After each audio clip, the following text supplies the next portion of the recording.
Esta presentación es para el coloquio de investigación de la Facultad de Ingeniería de Sistemas de la Universidad de Lima.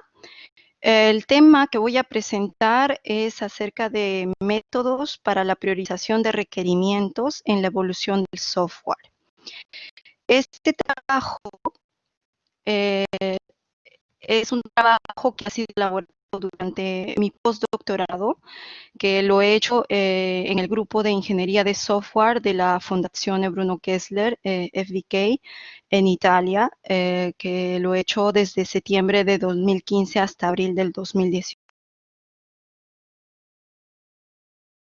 Como parte de mi trabajo de postdoctorado, he trabajado en el marco del proyecto europeo SuperSeed, que es un proyecto Horizon 2020 de tipo Tools and Method for Software Development. El título, bueno, es en inglés, Supporting Evolution and Adaptation of Personalized Software by Exploiting Contextual Data and End User Feedback.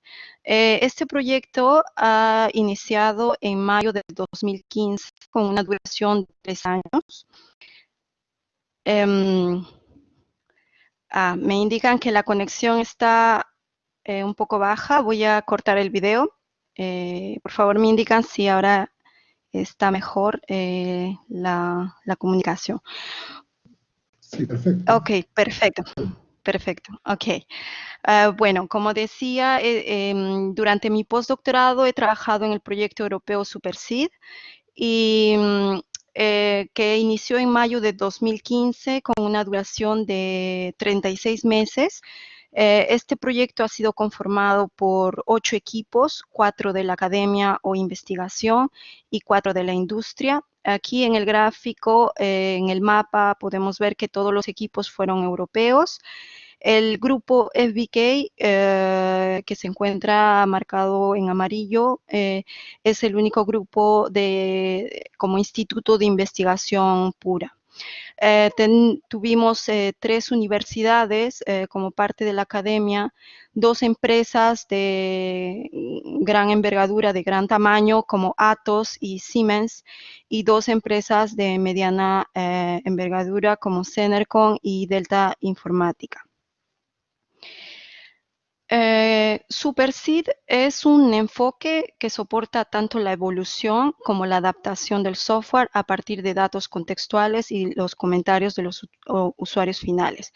En la pantalla presento el proceso general. Como primera fase tenemos la fase de colección de datos. Estos datos, como acabo de mencionar, son datos contextuales o también pueden ser los comentarios dejados por los usuarios. Luego pasamos a la fase de análisis de esta información, de esta data colectada. Se analiza para obtener una información valiosa que va a servir al proceso de toma de decisiones. Toma de decisión con respecto a la evolución y a la adaptación del software. Y finalmente, una vez que la decisión es tomada, se ejecuta esta decisión.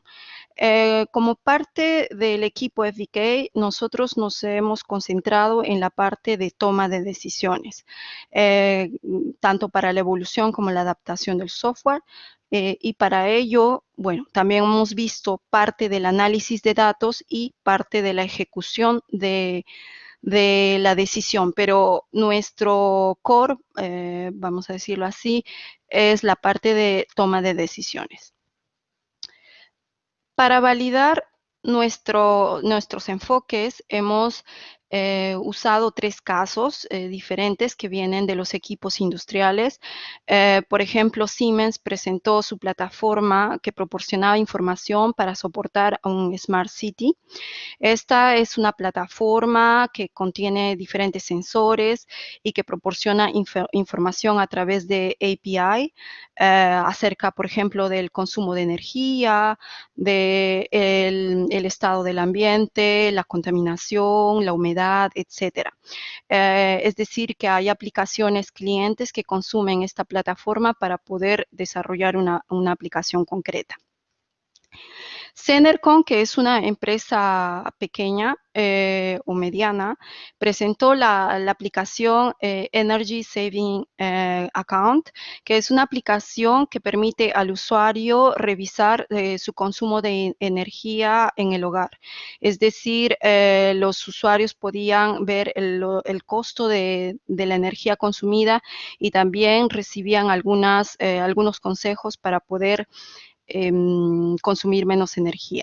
Y por otro lado tenemos a Atos, que presentó la aplicación de Smart Player, que es una aplicación, una plataforma webcasting que permite a los usuarios ver videos de deporte de larga eventos grandes, como por ejemplo en el 2016 los Juegos Olímpicos de Río, y a la vez permite dar información de estadísticas de los deportes en vivo, ¿no? Y permite hacer una interacción en tiempo real con los usuarios.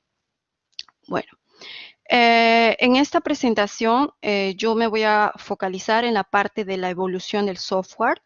La parte de la adaptación no la vamos a ver hoy. La evolución del software se encuentra dentro de un proceso ágil de desarrollo, por ejemplo, Scrum. Los métodos que nosotros hemos desarrollado no son específicamente para Scrum, pero podrían ser utilizados dentro de esta metodología, ya que Scrum es un proceso ágil. Voy a dar una introducción al contexto. Nosotros sabemos que para desarrollar un software existen diferentes metodologías de desarrollo. Las clásicas, como por ejemplo la cascada, tiene un conjunto de etapas hasta llegar al producto final. Por ejemplo, podemos ver en la parte izquierda de la pantalla. La primera es la colección, análisis de requisitos, luego viene el diseño, luego la implementación, la verificación, la entrega, aquí estaría faltando la fase de entrega, y finalmente el mantenimiento. Normalmente, usando una metodología clásica de cascada, el producto se entregaba al final de todo este proceso, que podrían durar años, dependiendo del tamaño del producto. Esta manera de desarrollar software ha cambiado bastante en los últimos años, y ahora se adopta una metodología ágil de desarrollo. ¿Qué es una metodología ágil? En sí, nosotros seguimos los mismos pasos. Primero tenemos un brainstorming, donde se hace un análisis de requisitos, luego pasamos a la parte de diseño, luego el desarrollo, el control de calidad o la verificación, y el despliegue, y finalmente se entrega el producto. Pero ¿cuál es la diferencia de una metodología ágil con respecto a la clásica? Es que este proceso es iterativo. La idea es presentar pequeñas versiones del producto para mantener al usuario contento, vamos a decirlo así, ya que no se espera terminar todo el producto completo para recién entregar algo al usuario, sino tenemos que ser más ágiles en este desarrollo para poder mantenernos en el mercado. Hoy en día el desarrollo de software es ágil porque el mercado lo exige. Hay muchas aplicaciones móviles, por ejemplo, que van modificando cada cierto tiempo y van aumentando funcionalidades. Por ejemplo, una aplicación muy conocida, el WhatsApp, que cada cierto tiempo saca una nueva versión. Y ellos desarrollan dentro de una metodología ágil. Para cada iteración, la idea es entregar un producto útil al usuario. Pero ¿qué es lo que pasa dentro de ¿a qué le decimos útil al usuario? ¿Cómo determinamos que algo es útil al usuario? Normalmente, cuando desarrollamos un software, tenemos una lista de requerimientos que vamos a desarrollar. Por ejemplo, en la pantalla podemos ver una tabla con una lista de requerimientos que puede ser agregar la opción, actualizar la vista del panel, corregir la política de control de acceso, suprimir la función de o diferentes requerimientos que son colectados por el grupo de desarrollo.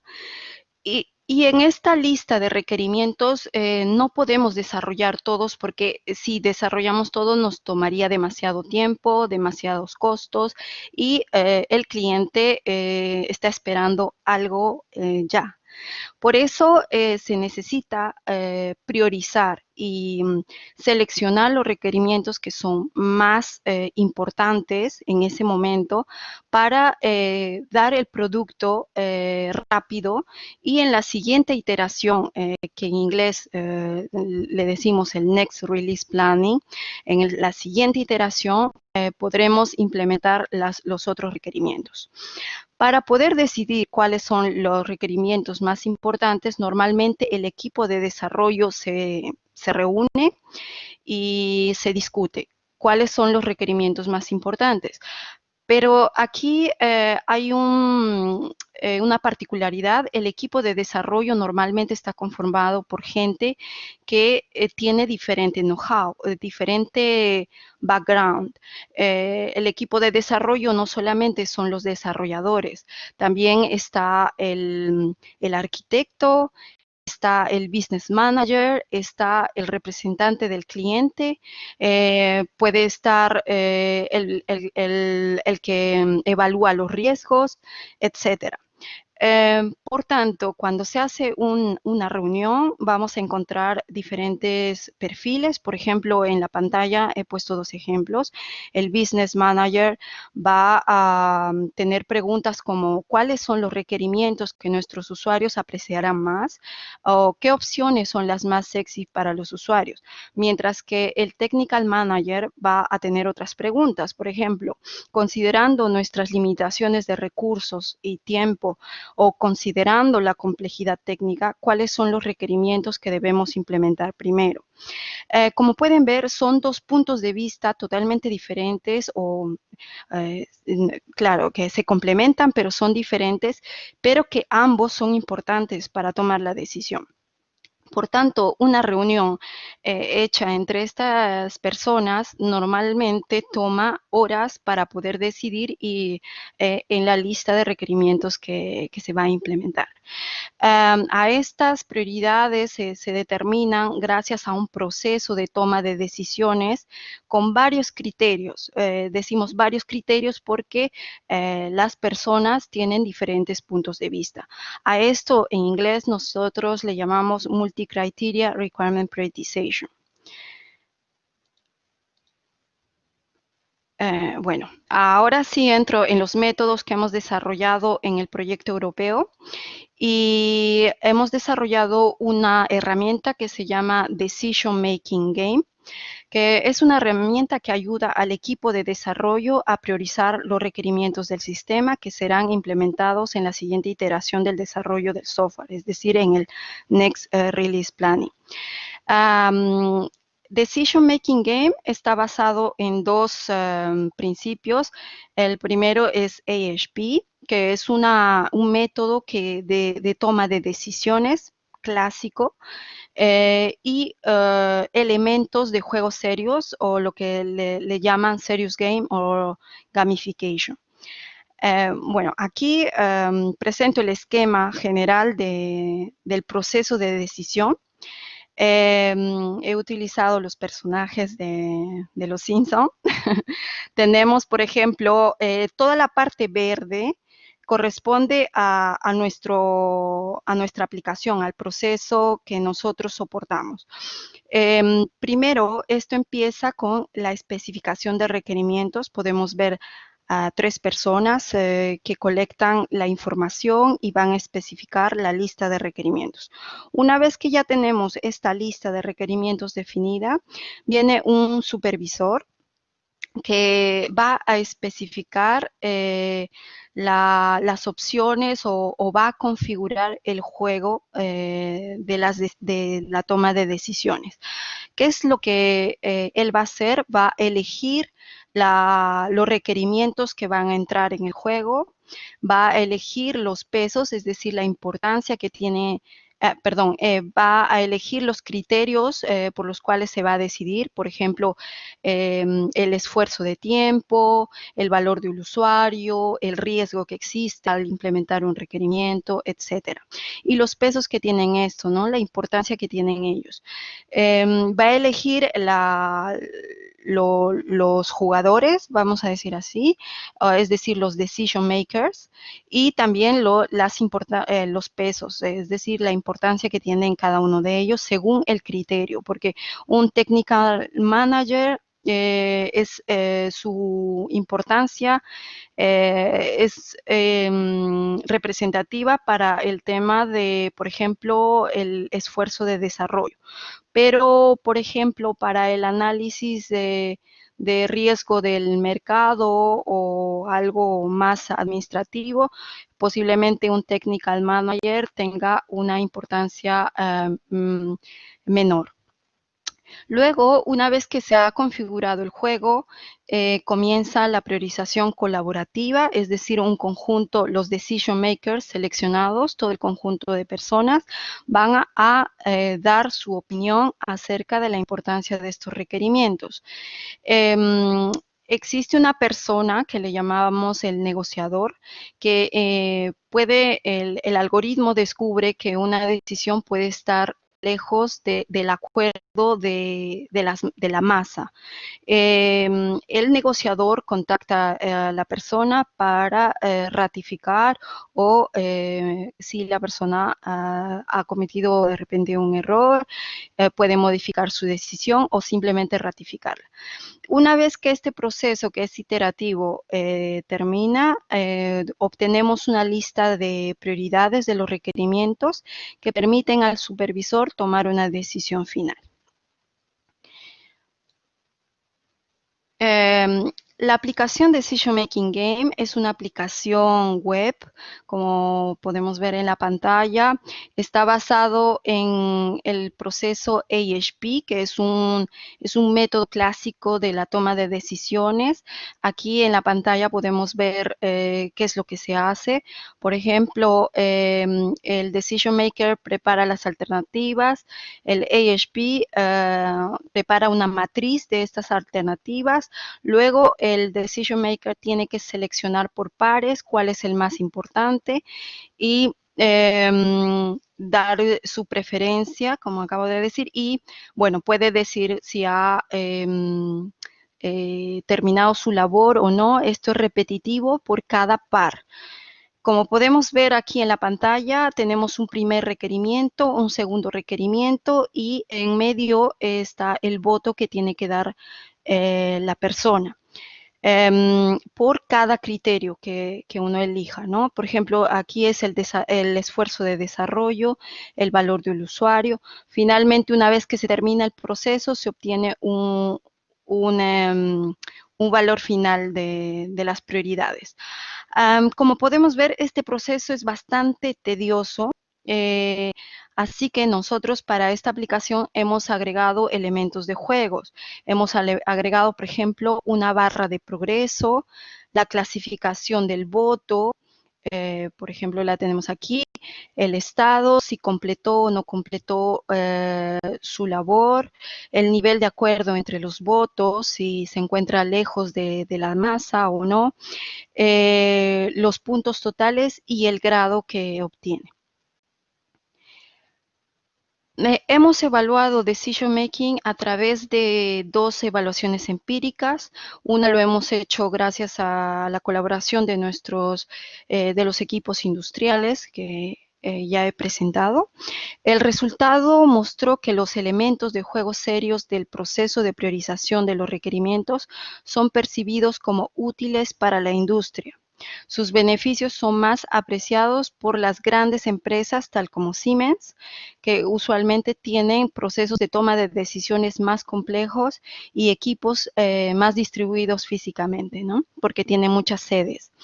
Hemos ejecutado otro experimento que fue realizado con estudiantes de máster de la Universidad de Trento en Italia. El objetivo fue analizar el impacto de los elementos de juego.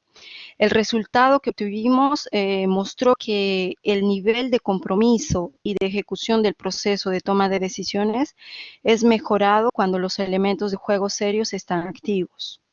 Por otro lado, los participantes encontraron útiles los elementos de juego, sobre todo la barra de progreso, para cumplir sus tareas en el proceso de la toma de decisiones.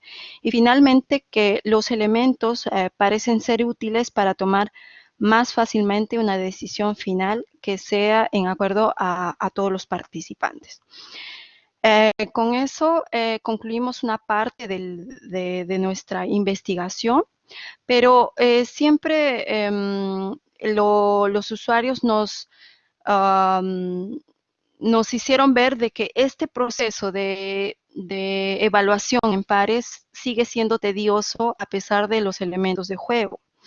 Entonces quisimos mejorar esta propuesta para tener una aplicación, la misma aplicación web que acabo de presentar, pero en vez de comparar por pares, nosotros priorizábamos o poníamos la lista ya priorizada, el usuario podía poner la lista ya priorizada de los requerimientos usando un control web que permite arrastrar, ¿no? Una vez que, y esto lo hacía por cada criterio. Una vez que nosotros colectábamos toda la información de las prioridades dadas por los usuarios, ejecutábamos una aplicación que es basada en heurísticas. Para esto usamos los algoritmos genéticos. Este es el general de un algoritmo genético. La primera fase es la inicialización de la población. La segunda es la evaluación del fitness function, ¿cómo decir?, de la ecuación a la que tenemos que llegar. Por ejemplo, si tenemos que maximizar un valor o minimizar ese valor, evaluamos eso. Si hemos obtenido eso, el resultado es correcto y podemos tomar esa información para la siguiente iteración. Luego, hacemos la recombinación, es decir, tomamos dos padres y combinamos y vamos a obtener un hijo. Luego hicimos una mutación y finalmente otra vez evaluamos el fitness function para ver si este hijo es mejor que el padre, y si es mejor que el padre lo reemplaza, y si no, simplemente se descarta. Es un proceso, ¿no?, que sigue la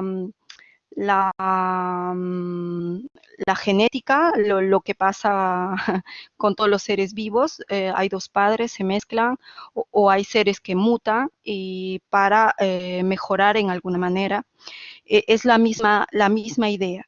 Lo que nosotros hacemos es inicializamos la población con la lista de requerimientos y aleatoriamente generamos la lista priorizada.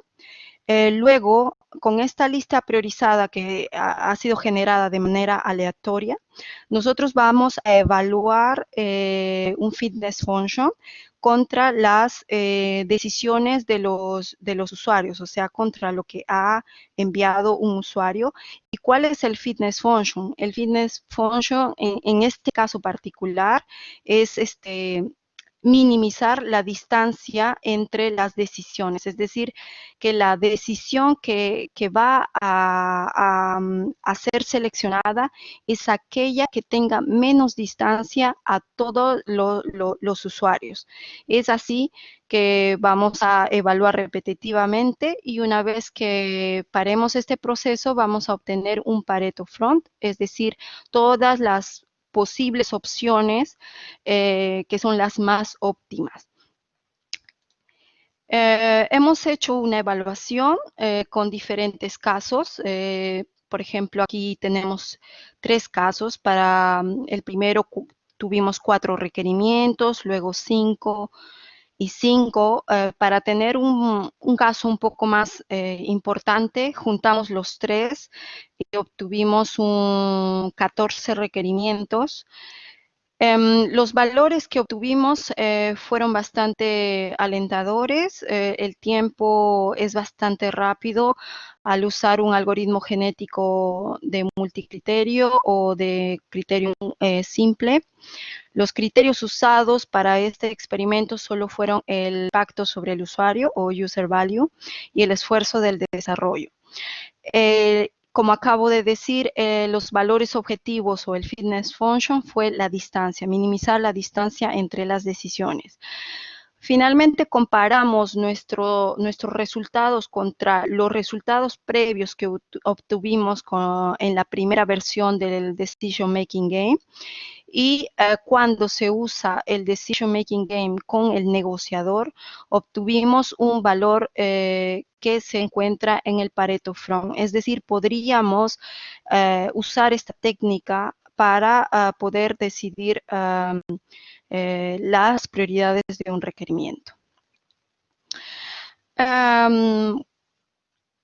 Hasta el momento nosotros escuchamos al equipo de desarrollo, las opiniones de este equipo para poder decidir la lista de requerimientos que son apropiadas. Pero, ¿qué hay de los usuarios finales? Hasta el momento no tenemos idea de lo que ellos realmente quieren. Por eso, implementamos una tercera aplicación que se llama Refeed y el objetivo es tomar en cuenta la opinión de estos usuarios finales. Como ya expliqué, por un lado tenemos al equipo de desarrollo que va a decidir los requerimientos para mejorar un aplicativo móvil y por otro lado tenemos una multitud de usuarios que dejan algunos comentarios por diferentes medios. Puede ser una aplicación especial que colecta esta información. Del mismo aplicativo hay una opción para dejar comentarios, por ejemplo, o que lo pueden hacer a través de las redes sociales como el Twitter, Facebook u otros. La particularidad de esto es que tenemos una multitud de usuarios. Algunos dejan comentarios como útiles, como podría ser adecuado tener para sugerir cosas, ¿no? O simplemente para indicar que prefieren usar tal opción o no me gusta eso no funciona. También los comentarios sirven para identificar errores en la aplicación o a veces simplemente son información de la experiencia del usuario. Como la cantidad es bastante grande de los comentarios, entonces no se puede analizar estos de manera manual, se tiene que hacer de manera automática. Para eso nosotros hemos creado Refeed, que explora primero la relación entre los comentarios de los usuarios y los requerimientos del sistema con la finalidad de extraer la información que ayuda a la toma de decisiones, es decir, la priorización de requerimientos. Este primer gráfico muestra el proceso general de Refeed. Lo primero, bueno, todo lo que está dentro del marco rojo es nuestra propuesta. Primero se colecta esta información, el feedback o los comentarios que pueden venir, como ya acabo de decir, de las redes sociales o de un aplicativo dedicado a esto. Una vez que los comentarios han sido colectados, hay dos procesos que pueden ser ejecutados en paralelo. La primera es la asociación de los comentarios a un requerimiento. Es decir, vamos a tener el texto del requerimiento y vamos a seleccionar el conjunto de comentarios que sean los más similares a este requerimiento. Una vez que tenemos esta asociación, también por cada comentario podemos extraer algunas propiedades. Por ejemplo, nosotros extraemos el sentimiento, la intención del usuario al enviar la información, la severidad en la manera como él escribe el comentario, y todos estos valores son cuantitativos. Una vez que tenemos ambas fases, es decir, el requerimiento ya está asociado a un grupo de comentarios y estos comentarios tienen tienen un conjunto de propiedades, nosotros podemos usar estos valores cuantitativos para inferir una prioridad del requerimiento. Es así como funciona ese proceso. Aquí he puesto el gráfico más detallado. Refit se basa en las técnicas de tratamiento automático del lenguaje natural. Tenemos las tres fases que acabo de explicar. La primera es la extracción de las propiedades de los comentarios, la asociación. La segunda sería la asociación de los comentarios a los requerimientos y la tercera, la inferencia de las prioridades. Como en el lenguaje natural, el tratamiento automático del lenguaje natural, primero tenemos que hacer un proceso, un preprocessing para limpiar la información. Luego vamos a parsear los comentarios en sentencias. Una vez que ya los tenemos en sentencias, vamos a extraer el sentimiento y la intención, el speech act annotation. Es decir, la intención es la intención de, por ejemplo, pedir algo nuevo o indicar que algo no funciona o dar una opinión o algo similar.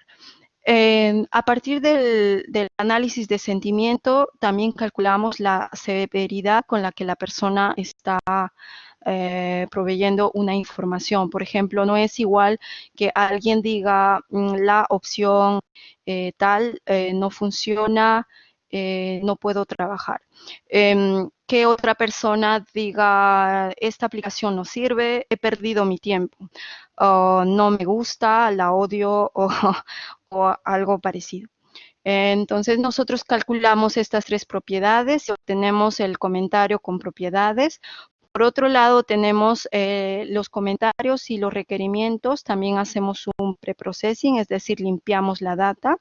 Luego determinamos los conceptos que están dentro de estos textos de acuerdo a una ontología de dominio, es decir, una ontología que tiene los términos adecuados para un cierto caso. Y obtenemos una lista de conceptos para ambos, para los requerimientos y para el comentario. Y finalmente comparamos estos conceptos para calcular el score de similitud. Una vez que ya calculamos esto, vamos a asociar el requerimiento al feedback. El producto sería la asociación entre requerimiento y el conjunto de feedback. Teniendo estos dos valores, podemos calcular las unidades de los requerimientos y obtenemos la lista priorizada de los requerimientos basada en las propiedades de los comentarios asociados. Para validar Refit hemos ejecutado un experimento que ha sido realizado con estudiantes de máster de las universidades de Hannover en Alemania y Trento en Italia. La primera pregunta, el Research Question 1, es para ver cuán eficaz es Refit para determinar la relación entre los comentarios del usuario y los requerimientos del sistema. El resultado obtenido fue alentador, ya que obtuvimos un valor alto de recall. Sin embargo, obtuvimos un valor bajo de precisión. Esto es debido al hecho que no aplicamos ningún umbral de valor de similitud de textos, es decir, cuando encontrábamos textos cuyo score de similitud era bastante bajo, nosotros no lo descartamos porque para esto se necesita un umbral que permita decir, ok, este score tiene que ser mayor o igual a, pero ese valor no lo podemos poner aleatoriamente, necesitamos una evaluación para saber cuál es el umbral adecuado. Por tanto, no lo pusimos y consideramos todos los scores de similitud. pero bueno, planeamos hacer un estudio aparte para poder determinar este umbral. Y como Research Question 2, tuvimos cuán eficaz es REFID para ayudar a la toma de decisiones sobre la priorización de requerimientos del sistema. Encontramos que REFID fue capaz de calcular automáticamente las prioridades de los requerimientos del sistema utilizando los comentarios similares escritos por los usuarios. El resultado de la comparación de estas prioridades calculadas con las prioridades dadas por los participantes del experimento es alentador. Sin embargo, más estudios son necesarios. Nosotros hemos comparado nuestra lista priorizada de manera automática contra lo que los estudiantes de máster dieron manualmente. Nuestro gold estándar o nuestro objetivo es llegar a decidir como si la máquina fuera el humano. Ese fue nuestro objetivo. Por eso es que paramos contra el trabajo hecho por estos estudiantes. Cabe resaltar que este último trabajo, REFID, es parte del último artículo que hemos enviado con el equipo de FBK en Italia y que lo hemos enviado a una revista IST, Information and Software Technology, que hemos levantado algunas observaciones por los usuarios y lo hemos enviado hace 2 semanas. Como conclusiones, en esta presentación hemos visto métodos que ayudan a la priorización de requerimientos. La priorización de requerimientos es útil dentro del marco de desarrollo ágil de software. He presentado 3 métodos, por ejemplo, aquí los detallo. El Decision Making Game, que usa el proceso clásico de Decision Making que se llama el HP, y hemos agregado elementos de juegos serios. Tenemos una segunda versión de Decision Making Game que utiliza en lugar del AHP los algoritmos genéticos. Y finalmente he presentado REFID, que utiliza el tratamiento automático del lenguaje natural para extraer el valor del usuario desde los comentarios para ayudar a la priorización de requerimientos. Para un trabajo a futuro, planeamos integrar REFID en un proceso de priorización de requerimientos multicriterio, porque REFID solamente prioriza considerando el valor del usuario que está incluido en los comentarios. Aquí, bueno, presento el esquema general que tenemos en mente. Hemos ya trabajado toda la primera parte que muestro aquí. Y la parte de la priorización, la idea era que el valor automático que venía y que ya lo calcula REFID sea integrado a las preferencias dadas manualmente por los decision makers y así calcular una priorización de requerimientos más compleja que considere otros parámetros, no solamente el user value. Bueno, eso sería todo para esta presentación. Gracias por su atención. Aquí les dejo el contacto, es mi email personal, por si quieren hacer alguna consulta posterior a esta presentación. Gracias. Muchas gracias. Por favor, si tuvieran alguna pregunta, les voy a dar la opción de compartir el audio. Pablo, por favor, ayúdame en este instante. Tengo una llamada de comité, si fueras tan amable. Ok, Juan. Perfecto. Sí, por favor, si alguien tuviera alguna duda, pregunta, por favor, levante la mano o si no, lo escribe por el chat. Sí, luego se los van a enviar la grabación con la presentación de la doctora, ¿sí? A todos los que se han inscrito se los van a llegar a enviar. Sí, por favor, las preguntas que sean necesarias. ¿Qué tal? Buenas tardes. Felicitaciones a la expositora invitada en esta interesante exposición. Quería yo consultarle, realmente la utilidad que tiene estas herramientas en el manejo de los Scrum, digamos, los equipos Scrum en el desarrollo de sistemas. Porque en la práctica, digamos, un Scrum tiene normalmente iteraciones en la que partiendo del dolor del usuario, ¿no? Historias del usuario, se empiezan justamente a decantar los requerimientos que va a tener el nuevo desarrollo que se está justamente formulando.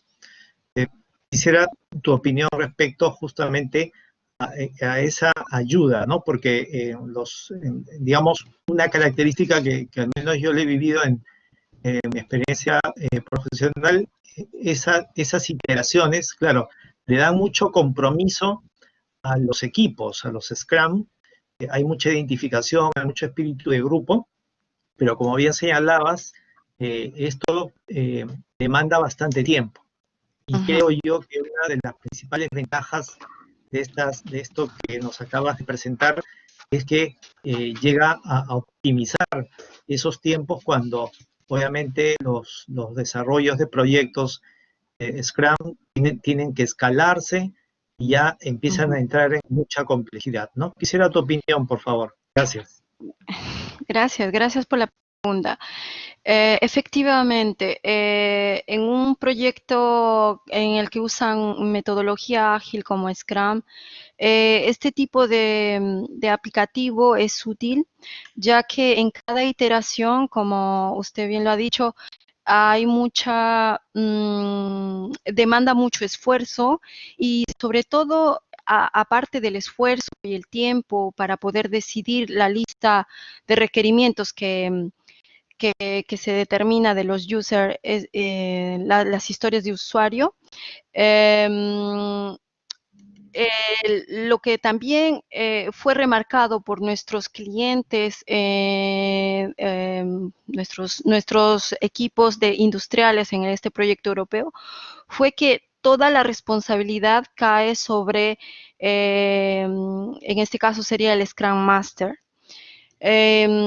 Las empresas tienen vamos a decirlo, un project manager, por ejemplo, que al final toda la responsabilidad, todas las decisiones, todo es colectado por él y al final es esta persona que tiene que decidir. En este caso, estas aplicaciones son automáticas. El Decision Making Game colecta la opinión de todos los usuarios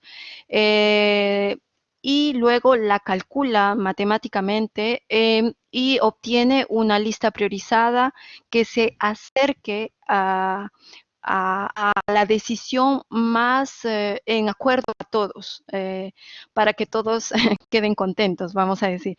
Entonces, la responsabilidad no cae efectivamente sobre una sola persona, sino ha sido una decisión matemáticamente calculada y por tanto es así. Después de hacer las pruebas que hicimos con la industria, los project managers nos dijeron que el aplicativo, la primera versión de Decision Making Game, la encontraba muy útil porque esta responsabilidad de tener que justificar la decisión final a todos los participantes se reducía muchísimo porque estos participantes sabían que por medio había una plataforma que soportaba esto y que no hay como una manipulación de esta decisión y que no hayan considerado su opinión. Por otro lado, la decisión, calculando los tiempos, cuando hicimos las pruebas con los equipos industriales, las pruebas las hicimos con un experimento para hacerlo de manera manual y un experimento con la aplicación. Nosotros vimos que el tiempo que se gana es enorme. para decidir. Y ese sería otro punto importante. Aquí no he detallado un tipo especial de metodología ágil, pero efectivamente se puede usar en el Scrum, en la metodología Scrum, porque en cada iteración que se tiene que hacer en el Scrum, esta aplicación puede soportar a la toma de decisiones para luego empezar a la fase de implementación. No sé si respondí su pregunta. Muchísimas gracias, Denise. Gracias.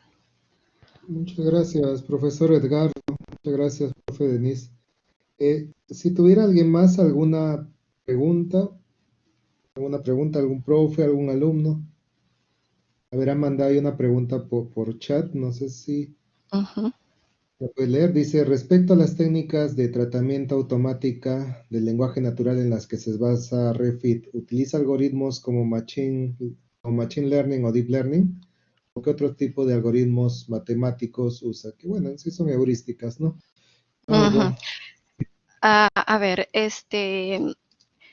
voy a poner la pantalla. Bueno, aquí Refit se basa en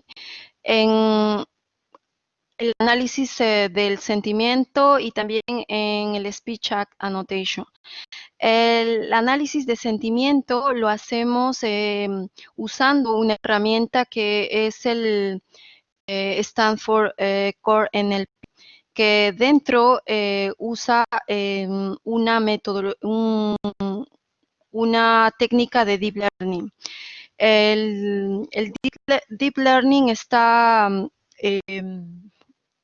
entrenado con comentarios de usuarios de películas, de películas. Es decir, ellos han colectado información amplia de usuarios que han visto películas y han anotado algunas cosas, y con esto ellos pueden determinar cuál es el sentimiento de estos comentarios para su aplicativo. Nosotros no hemos modificado el algoritmo ya producido por el Stanford Core NLP. Para la parte del Speech Act Annotation, usamos un enfoque que sí ha sido creado en el laboratorio donde yo trabajaba, durante el postdoc. Se basa en algunas herramientas como el GATE, que también permite identificar las palabras, identificarlas como, por ejemplo, sujeto, adjetivo, qué sé yo. Pero nosotros hemos implementado la manera como la frase puede ser, ya sea, por ejemplo, un requerimiento, una opinión negativa, positiva, etcétera. Esto sí ha sido implementado basado en el GATE. Y bueno, eso es la parte de las herramientas que hemos usado para la extracción de propiedades.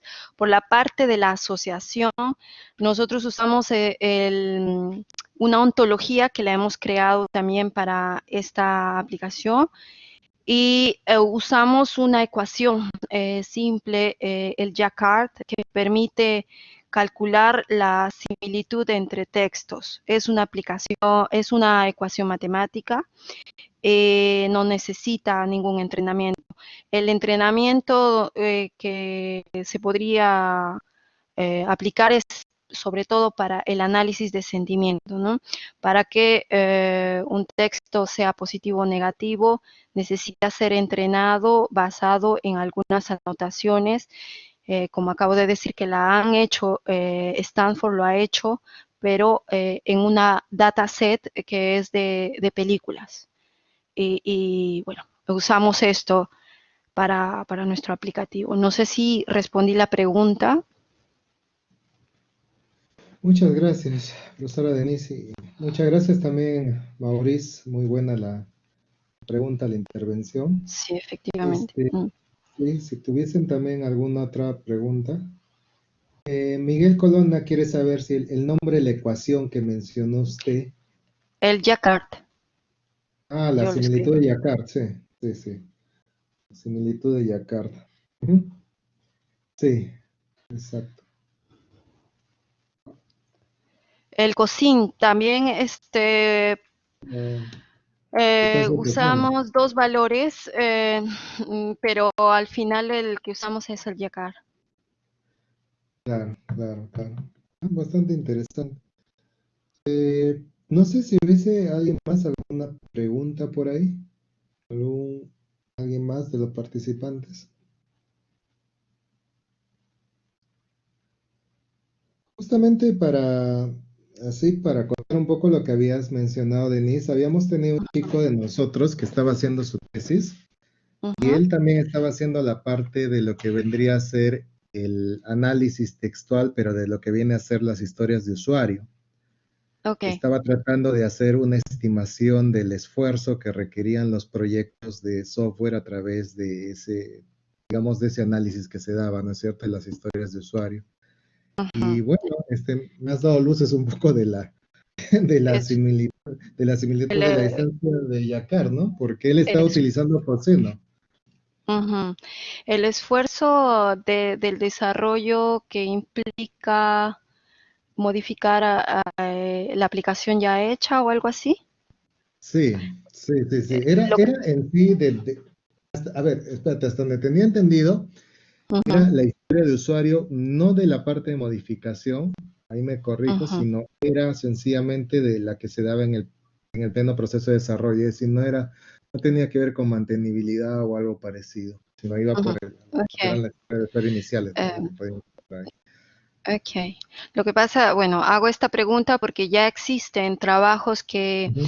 que analizan el user feedback que viene de, por ejemplo, de las redes sociales para identificar las partes del código que tienen que modificar.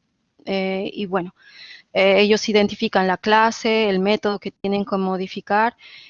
Y bueno, si ustedes quisieran calcular el esfuerzo, podría ser contabilizando la cantidad de clases o métodos que se necesitaría modificar si es que se quiere usar un enfoque en este sentido. No, no lo sé. Sí, sí, Bueno, sí. mi pregunta fue porque sé que hay trabajos que relacionan los user feedback con el código. Y bueno, Sí, sí, sí, sí. Sí, era bastante interesante y bueno, todas las cosas que se pueden hacer en este nivel de ingeniería de software, ¿no? Entonces ya te lo sí. mandaré al chico ahí para que te vaya a preguntar por ahí. Ok, ok, con gusto. Sí, sí, no hay problema. Con gusto. Bueno, Y pues, este, bueno, sí. sí, cualquier ¿Hubiese alguna otra cosa. pregunta? Más preguntita de los asistentes, no sé. Ajá, ajá. Parece que no. A ver, dígame, profe Denise, dígame, por favor.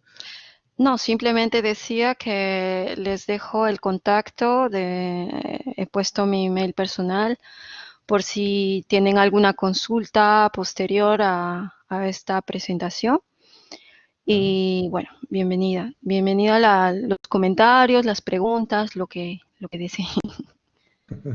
muchas gracias, doctora Denise, por su participación y muchas gracias también a todo el público asistente que ha venido el día de hoy. Gracias también, Pablo, por haberme ayudado en esta parte de la moderación. Y bueno, ya la grabación va a estar disponible, lo va a sacar lo que vendría a ser la encargada de la coordinación de eventos de la carrera de sistemas y vamos a ver posteriormente cuál vendría a ser el nuevo tema para los próximos simposios.